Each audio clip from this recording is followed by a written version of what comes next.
अस्सलाम वालेकुम, आदाब नाज़रीन। मैं हूं आपका भाई आमिर सोहेल सुल्तान राजा और आप देख रहे हैं मेरा YouTube channel the Sultan Raja. उम्मीद करता हूं आप सब ठीक होंगे, खैरियत से होंगे और ऊपर वाला आप सबको खुश रखे, सही सलामत रखे। तो आज का मेरा वीडियो बनाने का मकसद था कि हम हिंदुस्तानी हैं, हम हिंदुस्तान में रहने वाले हैं और हिंदुस्तान हमारा देश है, हमारा मुल्क है, हमारा वतन है। और इस वतन पे हर हिंदुस्तानी यही कहता है कि वतन पे हम कुर्बान हों। हिंदुस्तान की जो आईन है, उस आईन में एक बहुत बड़ा कानून में जो सबसे बहुत बड़ी चीज़ रखी गई थी, राइट टू स्पीच। और वो जब मीडिया के हाथ में पहुंचती है तो कहीं ना कहीं मीडिया जो है एक आम इंसान की आवाज़ बन जाती है।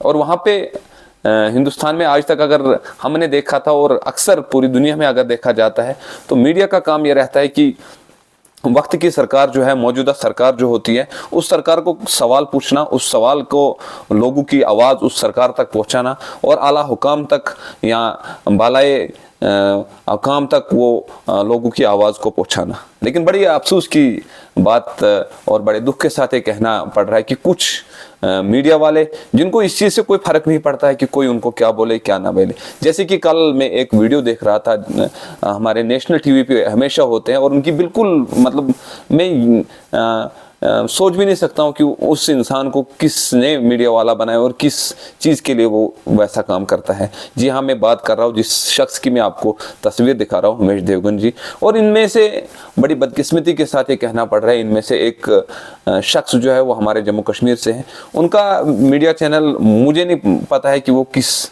हिसाब से चल रहा है और क्यों चल रहा है, उनका वो न्यूज़ बोलने का तरीका क्या है, क्या होता है। आप अंदाज़ा कीजिए इस टाइम में अगर पूरी दुनिया में देखा जाए तो इस टाइम में जो फ़लस्तीन और इजराइल के बीच में जंग चल रहा है उसको इतना बड़ा मुद्दा और इतना घसीट के हिंदुस्तान के साथ फिर कंपेयर करना, फिर वहाँ फिर फलाने को आतंकवादी घोषित कर देना या फलाने को फिर हाँ जी बस तुम साबित हो गए आतंकवादी हो।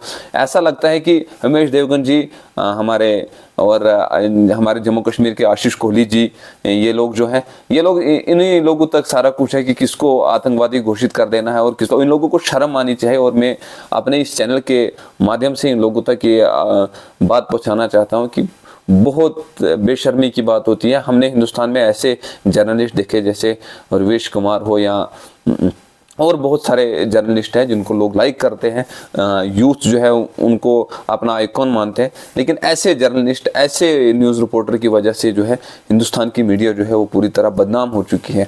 मैं आप लोगों से गुजारिश कर रहा हूँ कि हम और आप इनको कर ही क्या सकते हैं। लेकिन मुझे लगता है इनको ज़्यादा देखना जो है वो कहीं ना कहीं एक बेकार सी बात है।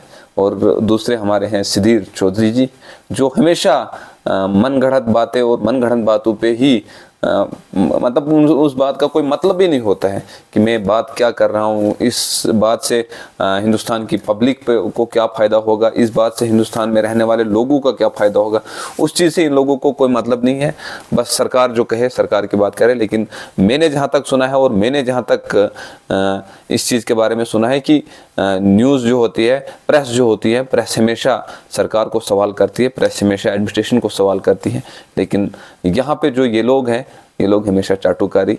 और मैं यही कहूँगा कि गोदी मीडिया अगर नाम निकला है तो बस इन लोगों, बहुत सारे लोग थे लेकिन मेरे नज़रों में ये 3 तस्वीर आए और 3 लोगों के लिए मैं यही कहूँगा कि ये वो चाटुकार लोग हैं। और इनकी वजह से जो है आज हिंदुस्तान की मीडिया जो जिसको गोदी मीडिया कहा जाता है, वो इन ऐसे लोगों की वजह से हिंदुस्तान की मीडिया जो है वो आज के टाइम में बदनाम है। आपका क्या कहना है कमेंट में ज़रूर कहिएगा। और अगर हो सके कहीं पे गलती हुई होगी उस चीज़ के लिए आपका भाई माजरत चाहता है। लेकिन इन लोगों से मैं माजरत नहीं मांगूंगा, क्योंकि इन लोगों को मैं यही कहूँगा कि आप लोग बेकार हो और आपकी जो बातें हैं वो हमेशा आग उगलती हैं और उन बातों से हम लोगों को आप से नफरत है। हम यही कहेंगे कि हमें आप बिल्कुल पसंद नहीं हो। तो आप लोगों से मैं कह रहा हूँ कि अगर कहीं पे मैं मुझसे गलती होगी उस चीज़ के लिए मैं माजरत चाहता हूँ। तो हो सके अपने भाई के इस YouTube चैनल को ज़्यादा से ज़्यादा सब्सक्राइब करें, शेयर करें और अपने दुआओं में याद रखिएगा। अल्लाह हाफिज़। अपना बहुत सारा ख्याल रखिएगा। खुदा हाफिज़। वस्सलाम। जय हिंद।